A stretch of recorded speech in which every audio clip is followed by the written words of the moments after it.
we wake, hear the birds and see the sun. Side by side our fears are done. Oh, the good times just begun.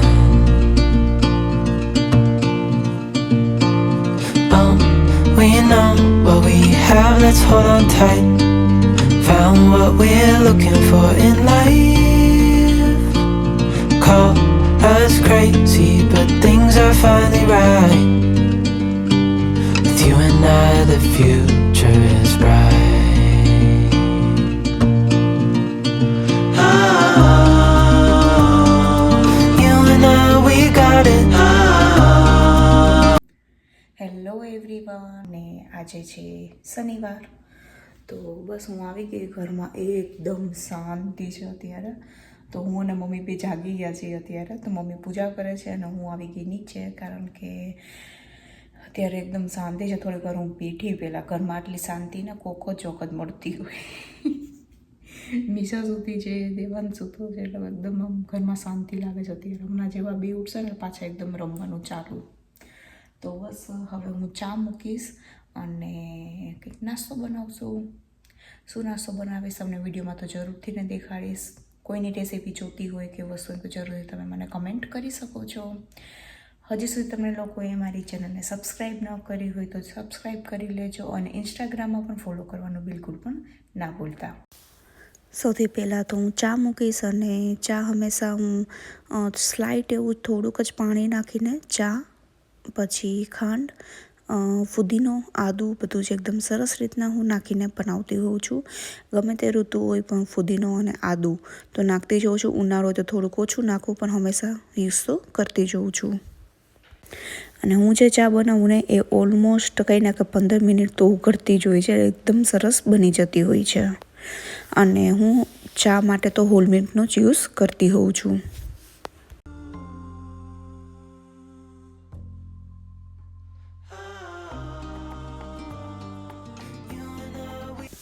હવે હું બનાવીશ પાત્રા. તો પાત્રા હંમેશા હું આવી રીતના જે રોલ મળતા હોય છે તે લઈને આવી જતી હોઉં છું, કારણ કે પાત્રાના પાન અહીંયા હંમેશા મળી જાય એવું જરૂરી નથી હોતું.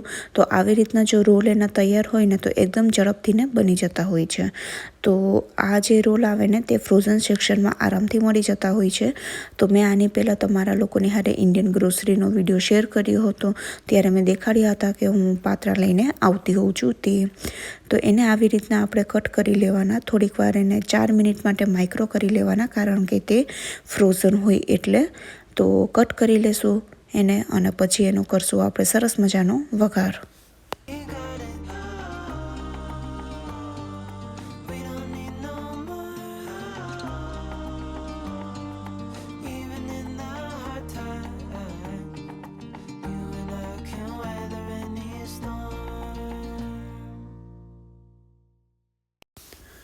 હવે હું વઘાર માટેની તૈયારી કરીશ, કે જે જોશે ને મારે એ બધું જ હું એક જગ્યાએ આ ચોપિંગ પેડ ઉપર જ મૂકી દઈશ. તો અત્યારે હું મરચાં કટ કરું છું. મરચાં થોડાક તીખા છે એટલે હું 2 મરચાંનો જ યુઝ કરીશ આટલા બધા પાત્રા માટે. લીમડો જોશે, તલ જોશે, બધું જ હું અહીંયા તૈયાર કરીને રાખી દઈશ. તમે લોકો પાત્રા બનાવો છો કે નહીં જરૂરથી તમે મને કમેન્ટ કરજો. અને તમને લોકોને મારી રેસીપી કેવી લાગી તે પણ જરૂરથી જણાવજો.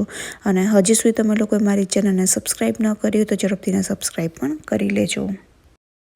ચલો હવે હું તમારા લોકોની હારે ક્વિક એવી રેસીપી શેર કરી દઉં પાત્રા માટેની. તો સૌથી પહેલાં હું અત્યારે ચાની અંદર દૂધ નાખી દઈશ. અત્યાર સુધી મારું બધું જ પાણી પણ એકદમ ઉકળી ગયું, કે જેથી બધો જે ફ્લેવર હોય ને એ બધો જ એની અંદર આવી જાય. તો બસ હવે દૂધ નાખીને હવે હું અત્યારે મેં પેન પણ સાઈડમાં મૂકી દીધું હતું. હવે એની અંદર હું તેલ નાખી દઈશ. તેલનો ઉપયોગ તમે તમારા ઘરમાં જે રીતના ખાતા હોય તે રીતના કરી શકો. અમે બહુ જ ઓછું ખાઈએ છીએ તો હું થોડુંક ઓછું નાખતી હોઉં છું. તો બસ હવે તેલ જેવું ગરમ થશે પછી એની અંદર આપણે બધો વઘાર કરીશું. રાઈ નાખી દઈશું. રાઈ અને તલ થોડાક આગળ પડતા હંમેશા આમાં નાખવાના હોય છે. તો હવે આપણે લીમડો નાખી દઈશું, મરચાં નાખી દઈશું, અને સ્લાઇટ એવી હિંગ નાખીને એમાં આપણે ચટણી નાખીશું. આ એ ચટણી છે કે જે મેં તમારા લોકોની હારે શેર કરી હતી કાચી કેરીવાળી. અને આ ચટણી ના હોય ને તમારી પાસે તો તમે આંબલીનું પણ નાખી શકો છો. તમે ખજૂર આંબલીની ચટણી હોય ને એનો પણ તમે યુઝ કરી શકો છો. તો એ નાખીને થોડુંક પાણી નાખી દેવાનું, એટલે એકદમ સરસ એમ પાણી રેડી થઈ જશે. અને આવી રીતે તમે પાત્રા બનાવશો ને તમારા પાત્રા એકદમ સરસ રસાવાળા બનશે, બિલકુલ પણ ડ્રાય નહીં લાગે. તો હવે એની અંદર થોડુંક એવું સ્લાઇટ એવું જ મીઠું નાખવાનું, બહુ નહીં નાખવાનું. તો મીઠું પણ નાખી દીધું. અને આ ચટણી હું હંમેશા ફ્રોઝન રાખતી હોઉં છું, કે જ્યારે મારે યુઝ કરવો હોય ને તેનો હું ગમે ત્યારે યુઝ કરી શકું.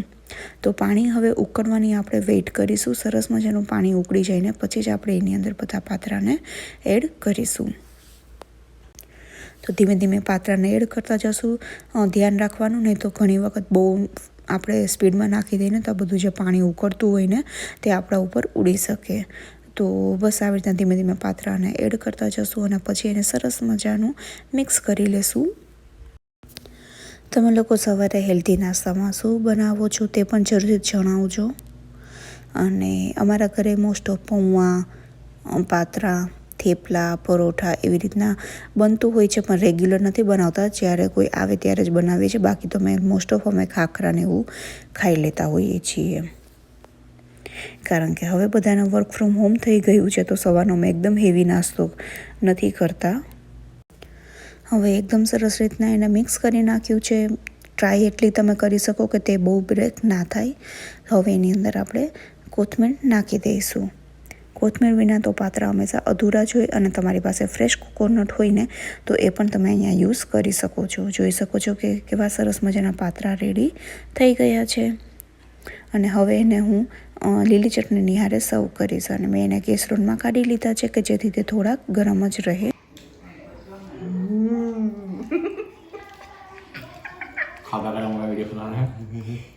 બનાવવું જ પડે ને, શું જમવો છો. કેવા બન્યા નુપન પાત્રા? પાત્ર સરસ છે. સરસ છે, એકદમ રસાવાળા સરસ છે. ખાજલી ભાઈ ખાલી ચાલે. જિજ્ઞાસ તે તો જો કે ટેસ્ટ કરેલો જ છે, એટલે કે બોલવાનું નહીં આવે. અહીંયા અમારા કિચનમાં પણ મહેફિલ જામી ગઈ છે. બધા અલગ અલગ કામ કરી રહ્યા છે. જય શ્રી કૃષ્ણ મમ્મી. જય શ્રી કૃષ્ણ. જય શ્રી કૃષ્ણ. એ છપલા તમે બે શું કરો છો? હે જય શ્રી કૃષ્ણ. જય શ્રી કૃષ્ણ બેટા. ત્યાં દૂધ દૂધ ડન થઈ ગયું આટલું બધું ઝડપથી? અરે વાહ. તમે બે શું કરો છો? પ્લે કરો છો?